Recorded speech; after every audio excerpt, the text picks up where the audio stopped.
got back from Trader Joe's. My first time going to Trader Joe's since I've moved into this apartment. So I thought I would do a little grocery haul. I'm also including a couple things that I got from Whole Foods yesterday. So this is gonna hold me over for at least a few days, if not most of the week. Got some eggs, coconut water, big coconut water girl. Avocados, of course. I got a little Greek yogurt and some raspberries. I feel like I'm gonna have this for breakfast today. I was just craving it for whatever reason. Feta cheese for salads, sweet potatoes, an onion for the meat that I'm gonna cook, which I'll show you in a second. Tomatoes, a can of tuna. This is the one that I get from Whole Foods. It's not focusing, but you guys get the picture. Got some smoked salmon, chicken, and 2 packs of beef. So I'm gonna use the onion and then I'm gonna prep this and then I'll actually freeze this and just take it out whenever I need it. I also got some bananas. I was really craving banana ice cream yesterday, but they're not ripe enough. So I'm gonna have to make them sometime later this week. And then I also just got some salad. This is from Trader Joe's. A thing of avocado oil spray. You guys know I love this. I've been using it forever. And I also use it when I'm using my air fryer, which is a new addition to my kitchen. I'll have to cook something for you guys in the air fryer soon. And then I just got my regular sourdough bread, also from Trader Joe's. Quickly gonna interrupt this vlog to talk about the sponsor of today's video, which is Princess Polly. Thank you so much, Princess Polly, for working with me and sponsoring this video. I have some really fun spring and summer pieces to share with you guys today, and I think you're really gonna like them. Before I get into the haul, I do want to mention that Princess Polly offers free express shipping to all US customers if you spend more than $50, and they also offer ShopPay and AfterPay to all US customers. So definitely take advantage of that. You guys should also take advantage of the discount code that they've given me, which I'll have on the screen and in the description box. So if you use my code Daph-nuh20, I have it somewhere up here, you guys will get 20% off site-wide, your whole purchase. So take advantage. I'm gonna get into this haul and show you guys everything that I got. Okay, I'm gonna start with the shirt that I have on. This is a green button-down shirt. It's a long sleeve shirt. I also have this in white and I'm obsessed with it. I've already worn it twice since I got my package. I just live in these shirts in the spring and summer, wear them over a little white crop tank. It's also part of a set that I'll show you in a second. Over a swimsuit on the beach, jeans, jean shorts, whatever. They're just so versatile and so comfortable to wear. It's also nice to have a little cover up in the summer when you're going like in and out of buildings. I find that I just get cold as soon as I step into the AC. So it's nice to have shirts like this that you can just throw on and also carry with you throughout the day. The other part of my outfit is this white sweat set. It's a matching crop top and sweatpants. You guys will see in the try on that it's just this really comfortable fabric. Such a cute little set for getting coffee in the morning or just running errands throughout the day. The next piece that I got is this white sweater. It's like a fuzzy material. You guys are probably like, why would you get a sweater when it's about to be summertime? But I actually find myself grabbing these kind of tops a lot, especially this time of year when I'm going to dinner and I maybe don't want to wear a jacket, but I also know that it's going to be a little chillier. A little sweater like this is just so cute with some jeans or some leather pants. I actually wore this to my friend's event the other night with some jeans and some heels and a bag, and I loved it. The next top is also a white long sleeve. This is a cropped mock neck long sleeve shirt. Kind of a mouthful. Amazing basic. I love to wear these kind of tops under blazers in the spring, and yeah, I just find myself reaching for these kind of tops a lot. They're super flattering as well. Okay, this is probably my favorite piece from the entire haul. This is a dress. It's a tube top midi dress. It's also in white. I guess it's kind of like a creamish white color. This is stunning. So you guys will see it better in the try on. It is so flattering, so beautiful, so comfortable. Perfect vacation dress. I feel like I'm gonna be wearing this a lot. It's just like a very soft material. It's a ribbed material. Has this little lines going down. Also, it already has some shape in it. You guys will see like it has the shape of your waist and then it goes out for your hips. So it's super flattering, super comfortable. And yeah, this was like a really nice surprise. Okay, next I'm going to show you guys 2 bikinis. I'm not going to try these on just because I don't feel like it's appropriate for YouTube, but I still want to show you guys them because I'm definitely going to be wearing them this summer. Okay, so the first one is this green set. I just love this color. I think it's so flattering and so pretty, especially when you have a tan, which I don't have right now, but I will. One of these days I will. This top looks really small, and honestly when I got out of the packaging I was like, I'm gonna have to order a size up. But when you have it on, it just like stretches super well. Doesn't dig in on the sides either, to be honest.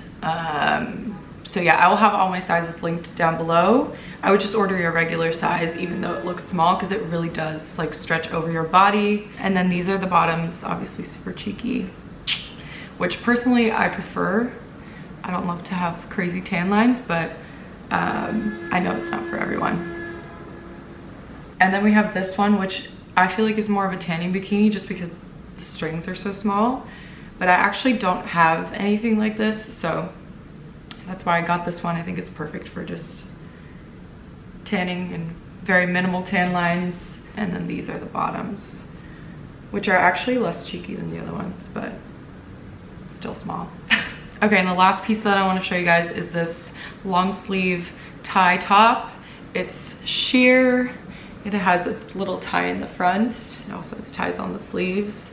And I just thought this was a beautiful little top for dinner or going out. But you could probably also just wear this as like a little beach cover up over a pair of shorts or something. So that is everything that I have to show you guys. Don't forget to use my discount code. I'll have it on the screen again in the description box. I'm also gonna have all the links in the description box with my sizes so you guys can shop everything that I showed you today. Thank you again, Princess Polly, for sponsoring this video. And yeah, leave me a comment, let me know if you guys end up buying anything.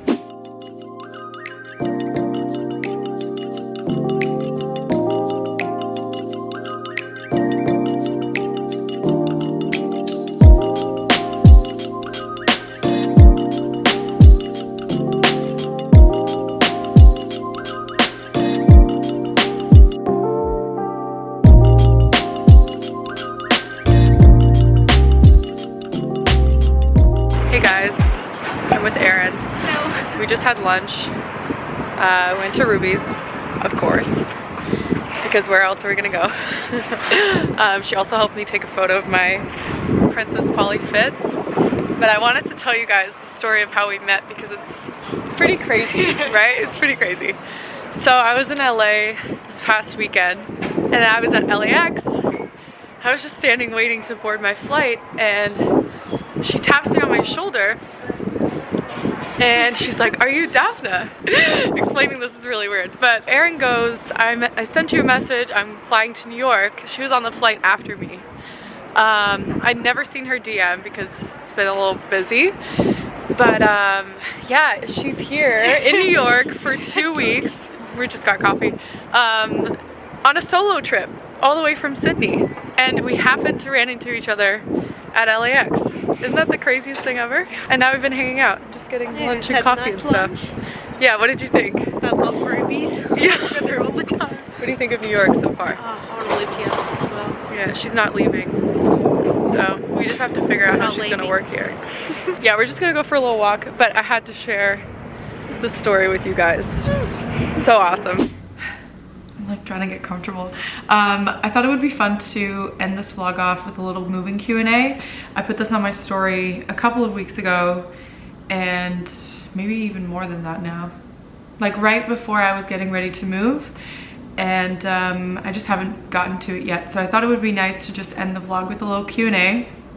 I saved all your questions. So, did you prepare financially in any way before your move?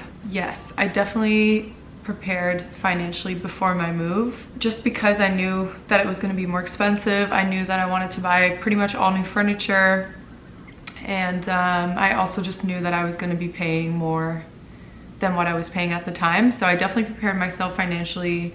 I started saving and putting money aside for moving costs, which I definitely recommend doing if you're going to be moving in the next however many months.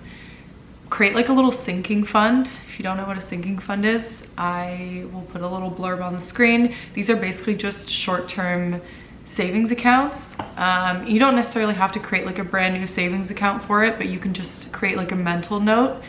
I do this for Christmas sometimes. I've done this for like big trips in the past too. And you just put money towards that every week or every month or every time you get a paycheck. And I think moving is a great reason to do it, because not only is it a big cost to move in general, but you're also gonna have unexpected things that come up, and you just rather be prepared for that than not. Another thing that I did actually, and this is not gonna work for everyone obviously, and I don't necessarily recommend doing this per se, but it just worked in my favor at the time, is I actually opened up a brand new credit card. I opened up a new credit card because one, I'd already been wanting to upgrade for a while. I wanted to get an Amex. Two, I wanted to get a credit card that was gonna give me more rewards and travel benefits and things like that, because I've been traveling a lot more. And three, I figured because I knew that I was going to be spending more money than usual, this would be a good time, because if you spend a certain amount of money within the first 3 or 4 months of opening a new credit card, they usually give you like a miles deal, or they give you a points deal or something like this. So yeah, those are 2 things that I did to prepare myself for my move. The credit card thing definitely worked in my favor because I was able to take advantage of an opportunity when I was going to spend the money anyway. How do you show proof of income since you don't have one single salary? So in the US, or at least in New York, I'll say it for New York because that's all I know. In New York, when you're looking for an apartment, you have to provide 2 years of tax returns. And the way my accountant does my tax returns, it shows all of my income on one tax return, because it's all done under a business. So that's how I'm able to do it.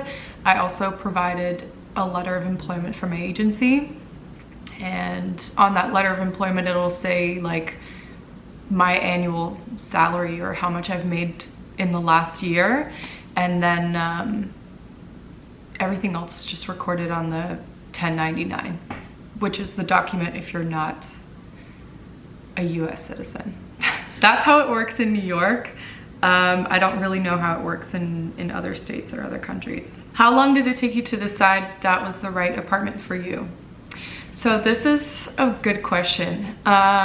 When you're apartment hunting in New York, you don't really have the luxury to weigh your options for very long. When you find an apartment that you like, you have to jump on it really quick.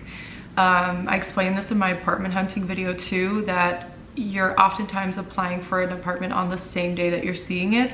So everything moves very quickly. Out of all the apartments that I saw, I knew that this was the one because it was the nicest one, closest to my price range, with most of the boxes checked off.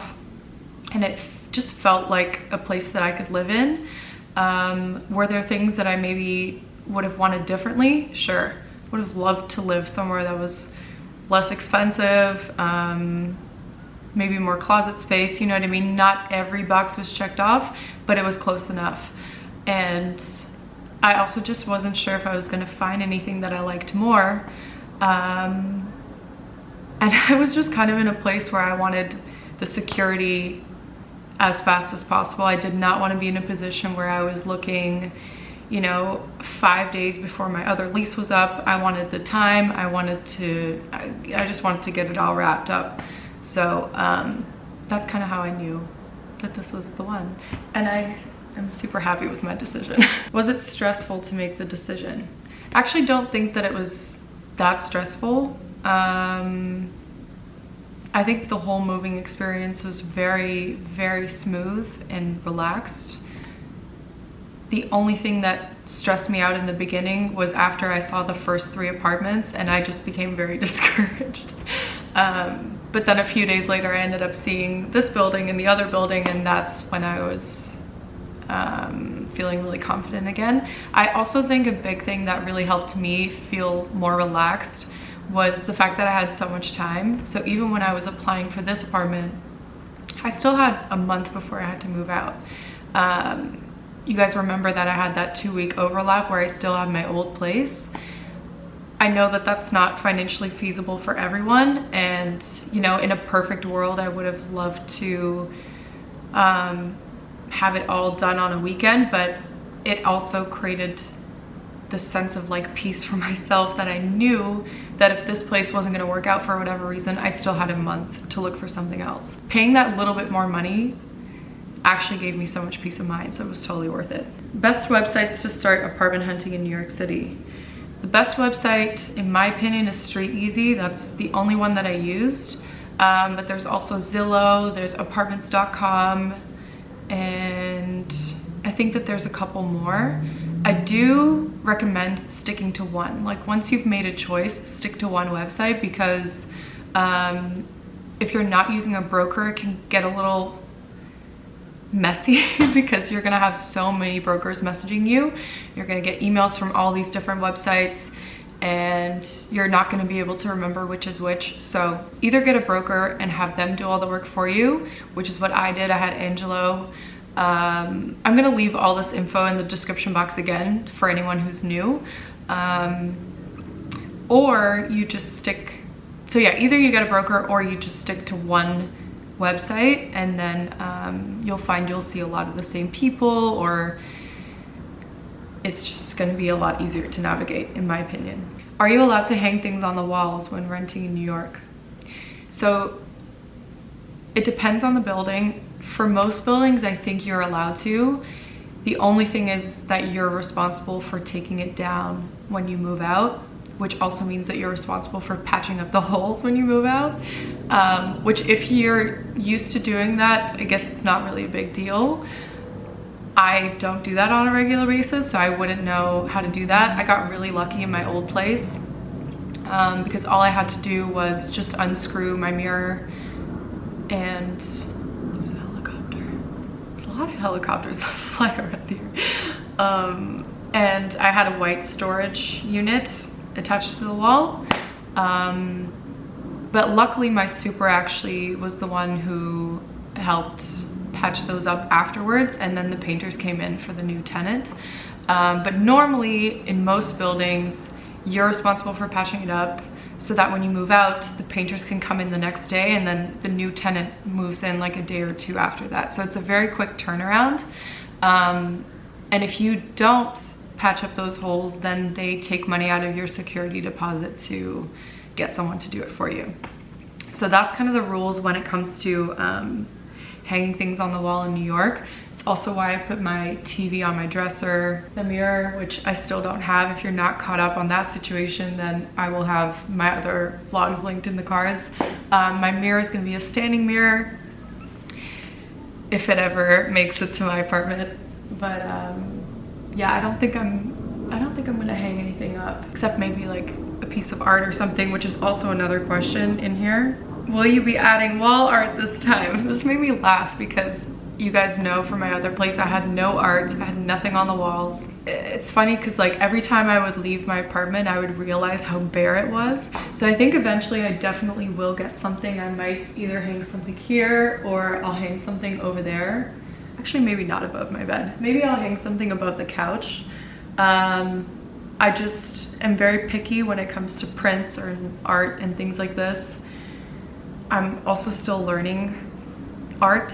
I don't really have like my own style or taste for any of that yet, which is totally fine, but I don't want to buy something that I'm not sure about, you know? Okay, I'm gonna answer a couple more. Do you sometimes wish you lived with a roommate? No, I don't personally. I actually pay a lot more money to live by myself.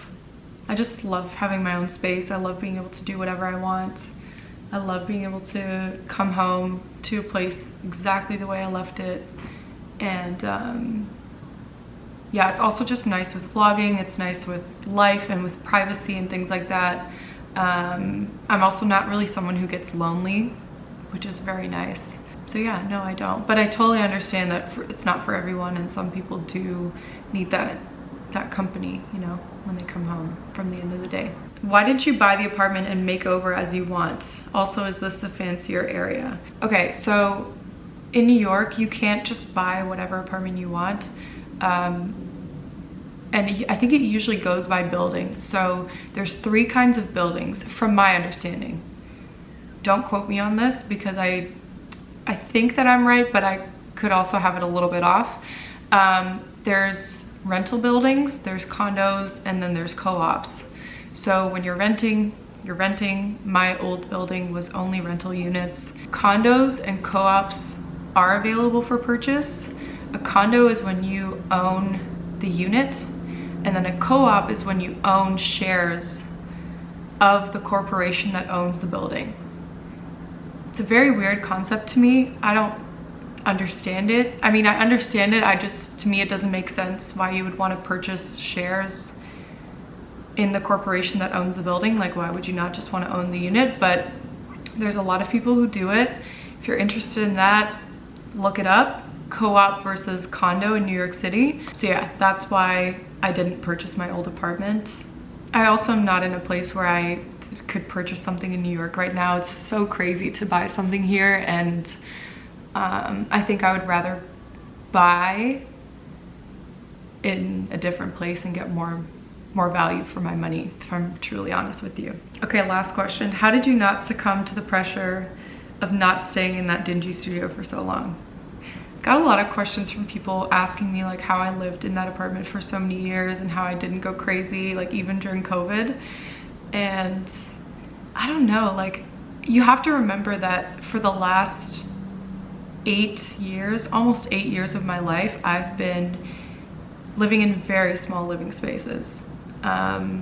And when I moved to New York, that all started with a model apartment, which you're not only sharing a room, you're sharing a bathroom, you're sharing an apartment with upwards of 7 or 8 girls. So to me, when I was finally able to afford to live on my own, that dingy little studio was my whole world. That studio was everything to me. Like, even a couple weeks ago, when this apartment was like pretty much fully furnished, I was so excited to move in. Part of me was pretty emotional and like sentimental leaving that apartment behind because so much happened. I grew so much. And it was my little safe space in a very big city where I lived by myself. I grew up by myself. And yeah, obviously, you know, I had moments where I was like, oh my God, I need more space. I need this, I need that.